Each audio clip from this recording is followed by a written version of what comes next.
morning on Monday, the 25th of November 2024. It's 8 a.m. in the Gambia and therefore coffee time on West Coast Radio with a cold-struck Peter Gomez. Coffee time is brought to you in association with partners led by WAVE, the U.S. Poultry and Egg Council and GAM Food Trading, Easy Financial Services, Staff Africa Global, Bloombank Africa Global Properties, and the Gambia Experience. Did you know service plots are now available at Baki? Welcome to Baki, Taft City's fourth residential estate. Yes, service plots available at Baki with 3 years interest-free payment plan with a minimum deposit of only $94,000, and it will come with fence plot, water reticulation, electricity, solar street lights, and bituminized internal roads. Are you ready to build your dream home for yourself? Call us now.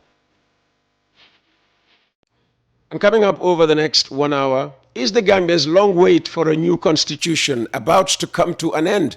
The Promulgation Bill 2024 is set to get its first reading in Parliament later this week. 16 days of activism against gender-based violence begin today as the world observes the International Day for the Elimination of Violence Against Women. I'll be hosting the government watchdog Gambia Participates in the first half hour of the program to look at the constitution of the Gambia Promulgation Bill 2024 and the National Human Rights Center in the second half hour to talk mainly about mental health, but also about the upcoming constitution bill. Now, the one weekly and all 4 dailies have been received, and so we'll have another full Monday press review. Thanks for joining us.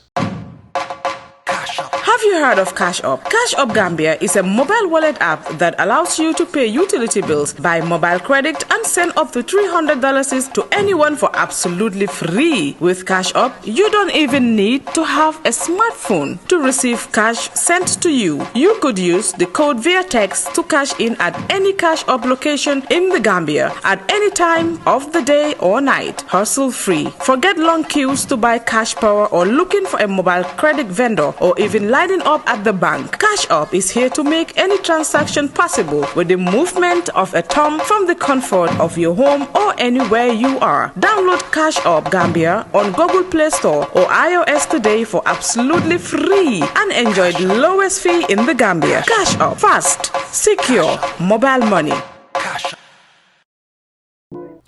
And first up in the press review is Gambia Daily. President Barrow calls for private sector investment in rice production to enhance food security. Motai hosts national consultation on fintech to boost women's financial access in cross-border trade. 16 days of activism against gender-based violence begins. Gambia becomes third country to establish national action plan on youth, peace and security, and Barrow vows to address concerns of citizens. The front cover of The Point reads this morning, Barrow hails partnership as Jar Oil sets to sell homegrown rice. 16 days of activism. Ndairo Sarr highlights efforts to combat GBV in the Gambia. Strong Gambia-UK ties showcased at King Charles's birthday. ANECED announces fourth human rights writing competition. $958 million is spent on vehicle procurement from approved $4 billion. And KMC launches landmark initiative to improve waste management. And good morning, Mr. President, which is The Point's Monday editorial, is all about sport, focusing on the Gambia's dismal performance in football, that is, stadium renovation works, and the national confab on sport. Now for Raya's front page. Road users urge government to fix the depleted Sukuta-Serekunda stretch. Contractor could not explain double payment made to him by KMC. President Barrow calls for private sector support to boost rice production. 30% salary increment affects only low-income earners, says Dr. Cisse, and the Gambia Navy intercepts a migrant boat. Let's take a look at the front cover of The Voice now. Barrow warns police against extortion.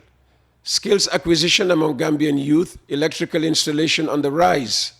Nyimasila listed among 11 finalists for Africa Media Foundation Journalism Award. KMC pilots $30 million waste management project. Gambian First Lady and UNICEF representative commemorate World Children's Day. Senegalese nationals remanded at Mile 2 for dealing in counterfeit banknotes. Journalists urged to champion agroecology and organic fertilizer use in the Gambia. And GID and Navy intercept 91 individuals at sea. Finally, the Standard. Spain seizing non-biometric Gambian passports over authenticity. Belgian embassy in Dakar follows suit. Government installing 55 boreholes before 2025. Dabo to start tour on Thursday. National Assembly member condemns $50 million budget proposal for president's annual tour. And D-League investigates alleged tampering of drugs bound for destruction. And that was your first look at Monday's newspapers. Our thanks to Foraya, The Standard, The Voice, The Point, and The Gambia Daily. Looking for an establishment where value for money and unrivaled services with admirable turnaround time is guaranteed? The Port of Banjul is the perfect place for you. A vital gateway for trade offering connections to numerous global destinations.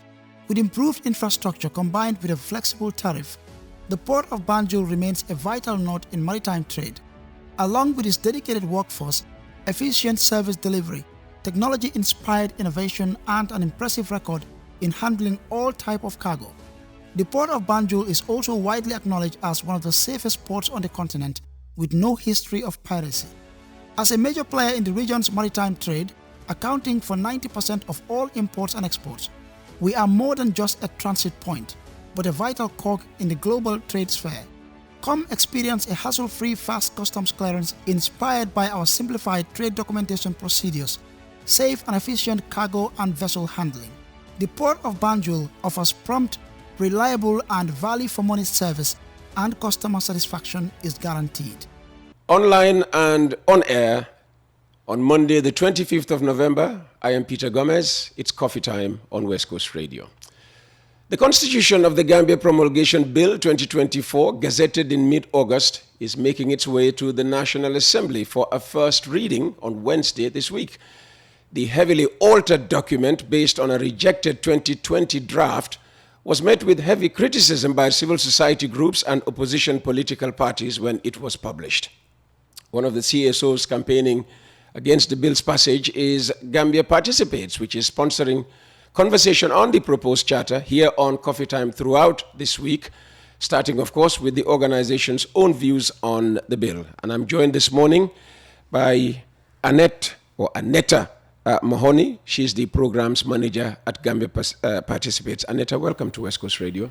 Thank you very much, Mr. Gomez. Your first time here, I believe. Yes. I hope I don't pass on my cold to you before you leave the studio. Oh, I already have one, so we're fine. Very good. Reinfection then. Yes. Yeah, Gambia Participates. I mean, what's your position on the promulgation bill, the Constitution of the Gambia Promulgation Bill 2024? Yeah, so for us, our position is not to completely throw away the 2024 draft constitution, but actually to have it go to National Assembly, whereby they can look at key areas and make amendments on it. So what we have done so far as a civil society organization in-house, we have reviewed both the 2020 draft and the 2024 draft, looked at it clause by clause, looking at the differences, which we have marked out, and also conveyed a 5-day review exercise with other civil society organizations, going line by line, looking at it and making recommendations on each of these clauses. And now a position paper is on the way that has been developed that will be taken to the National Assembly. So our position is that the National Assembly should not repeat what they did as well with the 2020 draft, but rather have this 2024 draft looked at, because we believe that one of the key functions of the National Assembly is to make laws. So once this gets to them, they can review some of the key concern areas for the various stakeholders and make the necessary amendments. So when you compared the two, I mean, what were the most striking differences? Yeah, there were several. When it comes to qualifications for positions such as the Office of the President as well as the National Assembly, there is also the appointment of key independent institutions, head of key independent institutions such as the Office of the IGP, as well as the Auditor General, the not established yet Anti-Corruption Commission, because with the 2020 it says that all selections should be with approval by the National Assembly, but this has been removed from the 2024. And like I mentioned earlier, the qualification requirement with the 2020, the bar was quite high. However, with the 2024, it is not so much.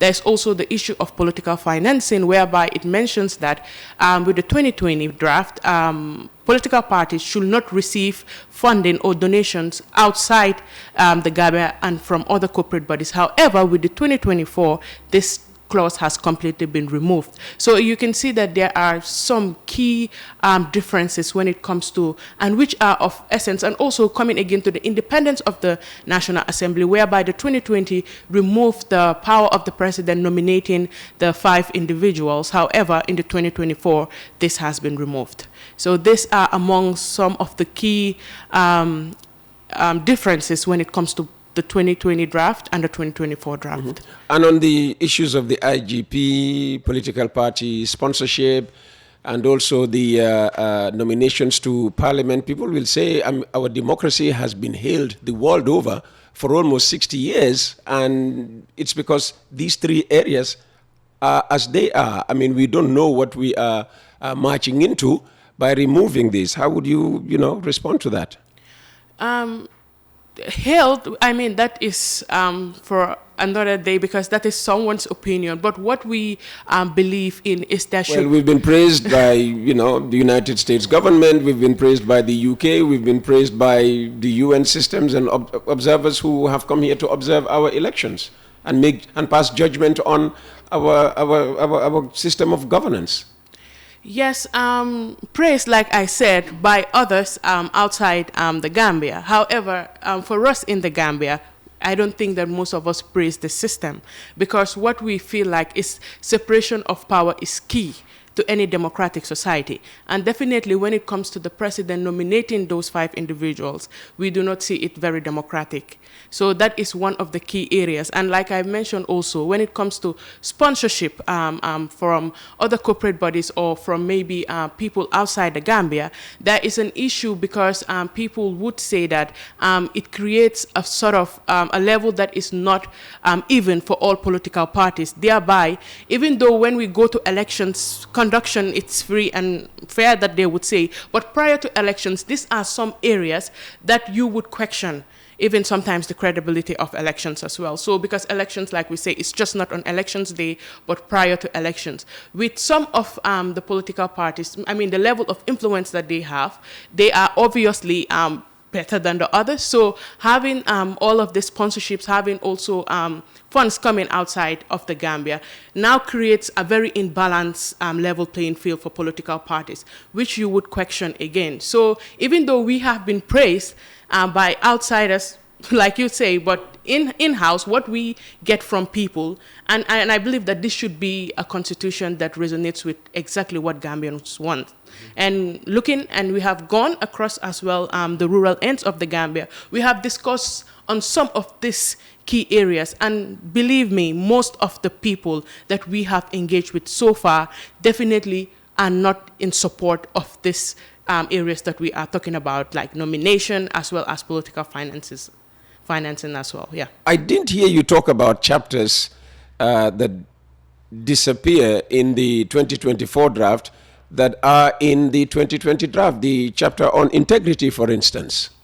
Is that not a concern to Gambia Participates? Sure, it is. It is. It's one of the first things that were noted, I think, across the country, that a chapter on leadership and integrity has been removed. And again, I would say our recommendation is to have it added back to because whatever the Minister of Justice gave us the reason is really not sufficing and sitting well with people across the country, because we even brought it as well when we were in the rural ends. And as civil society, we believe that it is important that we have a chapter that has to deal with leadership and integrity in the supreme law of the Gambia. So you've interacted with several stakeholders, as you said. I mean, what are their positions on the 2024 draft? I mean, Gambia Participates' position is pass, and then we can work on improving the clauses. Is that what you said? So what about the other stakeholders? Yeah, like when it was first gazetted in mid-August, we saw divergent views, even with civil society complaining of how not very transparent the process was.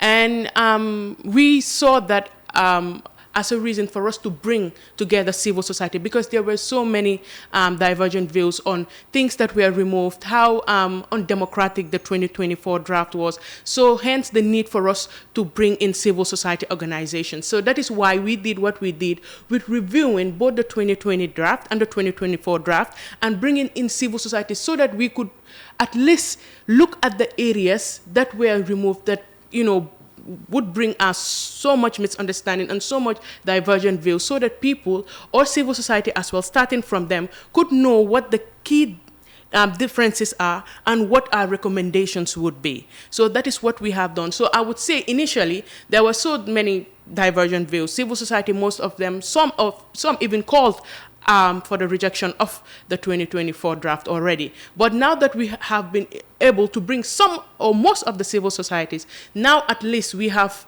formed a coalition. And looking at both the 2020 draft and the 2024 draft, we have been able to look at the key areas and made recommendations. So our position now stands at looking at this 2024 draft and looking at the key concerns that should be amended. Then the National Assembly can take it up from there. Okay, well, it's in the National Assembly. On Wednesday, we're going to get that first reading. What does Gambia Participate plan to do over the coming days, apart from, of course, sponsoring conversations here on Coffee Time right through to Friday? Yes, so maybe even prior to this, like I've mentioned, we have had the comparative review exercise with civil society. We have also had community engagements with citizens, especially across the country now, I would say, because we had recently the one in this weekend, the one in Banjul and in KMC. So we have been able to reach across the 7 or 8 regions of the country because we divided Sierra North and South. So with the other activities to follow suit is a roundtable discussion with key stakeholders such as political parties, religious groups, again, civil society and the academia to look at, again, the 2020 draft and the 2024 draft. There will be a series of television programs as well that we are conducting, and we'll be mounting as well billboards across the country to raise awareness surrounding the 2024 draft. And if you permit me, please, sure, Mr. Gomez, this is your time.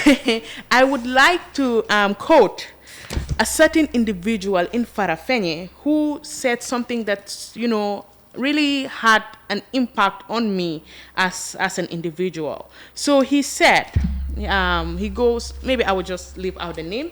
He says, I believe all of us present here today are agents of change. We are all supposed to be given a copy of both the 2020 and the 2024 draft and make comparisons to make our decisions. It is said that our elected NAMs don't look at us, the people they are representing. This dialogue that we are having here today is important, and people should be able to know what a yes and a no means in a referendum. Because if not, people will be told, if you vote yes, you support Barrow's agenda.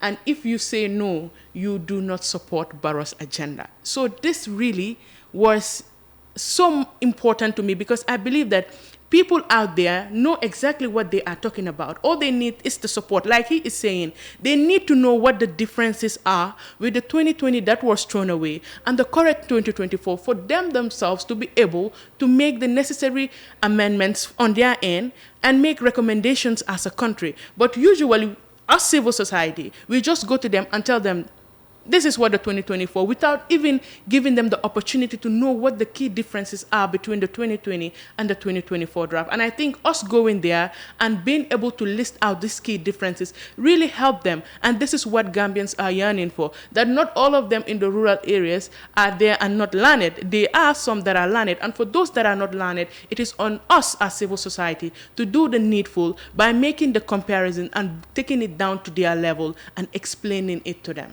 And just finally, that's the message from Farafenye. Yes. What's your message to the 58 National Assembly members who will, subsequently be voting on this promulgation 2024 bill? We believe that we cannot move into a fully democratic dispensation without a new constitution. So it is quite essential that those 58 members of the National Assembly representing the people are there to sit and represent the opinions of exactly what their people are on this 2024 draft, and know that this constitution or this draft constitution is not just a political paper. It is what governs us, and not just us but the future generation as well. So it is necessary for them to look at this 2024 draft and make the necessary key amendments that have been raised by stakeholders. And how much influence will you try to have on their decisions finally? We'll try again. We have done it in the past with the anti-corruption bill, lobbying and talking to them, and hopefully we will do that again, and maybe we would have a 2024 draft move to referendum. Aneta, thank you very much for coming to Coffee Time. Thank you very much. Aneta Mahoney is the programs manager at Gambia Participates. It's Coffee Time with Peter Gomez.